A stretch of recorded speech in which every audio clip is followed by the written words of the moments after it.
జై సద్గురు ప్రభు మహారాజుకి జై.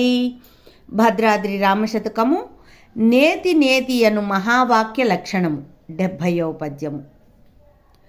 నీవు పృథివిగావు నీరగ్నులునుగావు వనంబుగావు యోమంబుగావు శ్రోత్రత్రొక్కులుగావు శ్రోత్రత్వక్కులుగావు నేత్రజింహలుగావు గ్రాణంబుగావు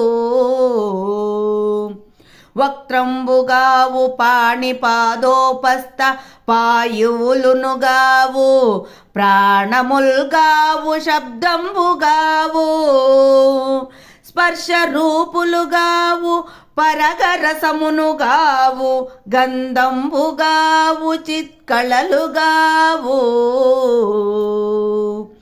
మానసాదులుగావు కర్మములుగావు సచ్చిదానంద రూపాత్మ సాక్షి నీవు రమ్య గుణధామ భద్రాద్రి రామ పరశురామ నరసింహదాస సంరక్షితాహ్వా.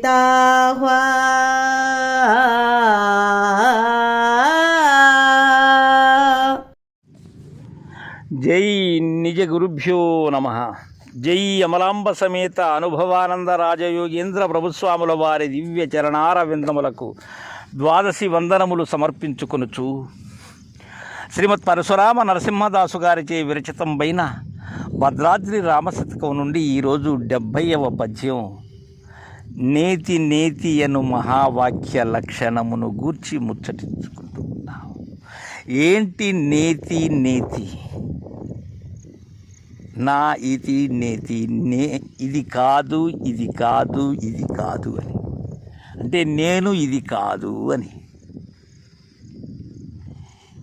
ఎలా అంటే అసలు ఏది కానిది నేను, అన్నీ అయినది నేను, అన్నిటితో అంటి ఉన్నది నేను, దేనిని అంటనిది నేనే. ఇది ఉభయ తరంగులుగా ఉన్నది ఈ నేను అనబడేటువంటిది. ఉన్నది ఒకటే అయినప్పటికీ కూడా ఇది ద్వంద్వముగా గోచరిస్తూ ఉన్నది, ద్విపుటితో ఉన్నది.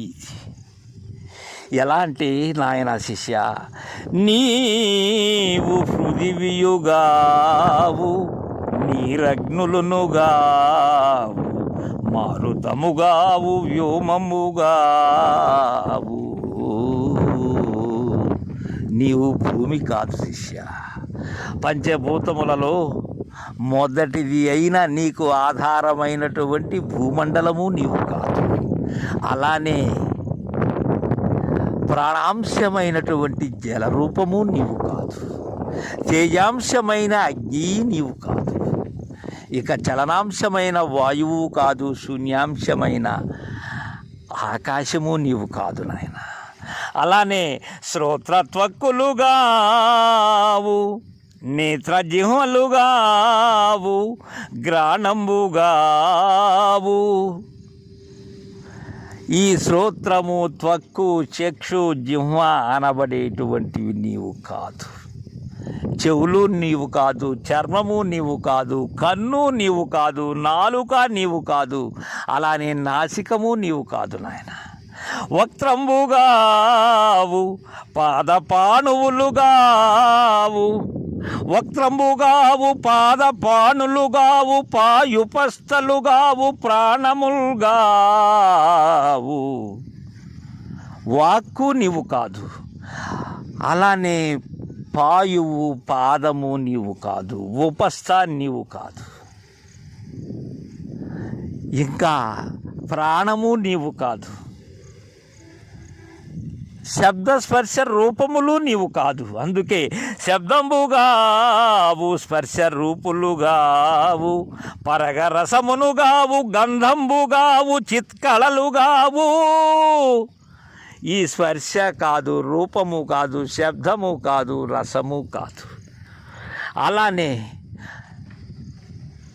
గంధము కాదు, శబ్దస్పర్శ రూపరసగంధాదులైనటువంటి విషయాదులు కాదు. ఇక చిత్కళ కాదు, ఆ నాదము బిందువు కళ అనబడేటువంటిది కాదు. ఇంకా మనసాదులుగావు, కర్మములుగావు, మనోబుద్ధి చిత్తహంకారములు కావు, అలానే అగామి సంచిత ప్రారబ్ధంబులు కావు. ఇంతకీ ఎవరు నీవు? సచ్చిదానంద రూపాత్మ సాక్షి నీవు. సచ్చిదానందమైనటువంటి ఆపోజ్యోతి ఏదైతే ఉన్నదో, ఆ రూపాత్మ ఏదైతే ఉన్నదో, రూప అమనస్కం ఏదైతే ఉన్నదో, ఆ సర్వసాక్షి అయినటువంటి వాడవు నీవు. రమ్య గుణధామ భద్రాద్రి రామ పరశురామ నరసింహదాస సంరక్షితాహ్వా. ఈ విషయాన్ని మనకు పరశురామ లింగమూర్తి గారు ఆంజనేయుల దగ్గర అనిపిస్తారు శ్రీరామచంద్రునితో. శ్రీరామ, నీకంటే వేరు ఏమున్నదయ్యా? అన్నీ నీవే అయి ఉన్నావు, కానీ ఏవి నీవు కాకుండా ఉన్నావు. ఎలా అంటే, నీకంటే నన్యంబు నేనెన్నడెరుగా, నెట్లని నాయనుభవమవతరింపు, వివిధేంద్రియములకు విషయమీ విశ్వమా విశ్వరూపుడవీవు వెదుకనేలా.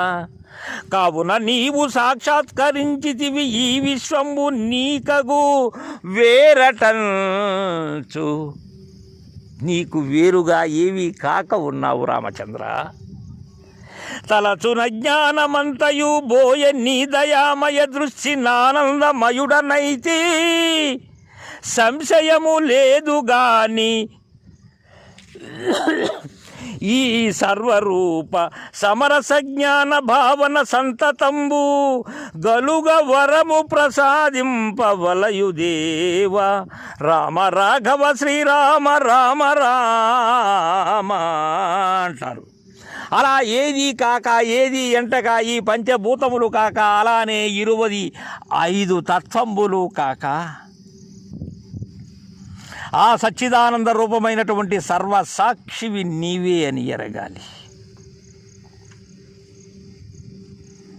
ఈ సమస్తము కూడా ఎరిగేటువంటి గుర్తెరిగే సాక్షి ఏదైతే ఉన్నదో, ఆ గుర్తెరిగే నేనే అన్నిటికీ విలక్షణమై ఉన్నాను. నేను ఏది కాదు, ఏది కాదు, ఏది కాదు అనేటువంటి నేతి అనే మహావాక్య విచారణ ద్వారా దీనిని తెలుసుకోవాలి. నిజగురు దయతో, నిజగురు వాసము చేరి తెలుసుకోవలసినటువంటి విధానం.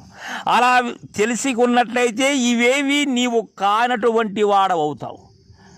నీవే సచ్చిదానంద పరబ్రహ్మ స్వరూపాన్ని అవుతావు అని మనకు తెలియజేశారు. తర్వాయి పద్యాన్ని రేపు ముచ్చటించుకుందాం. జై గురుదేవా.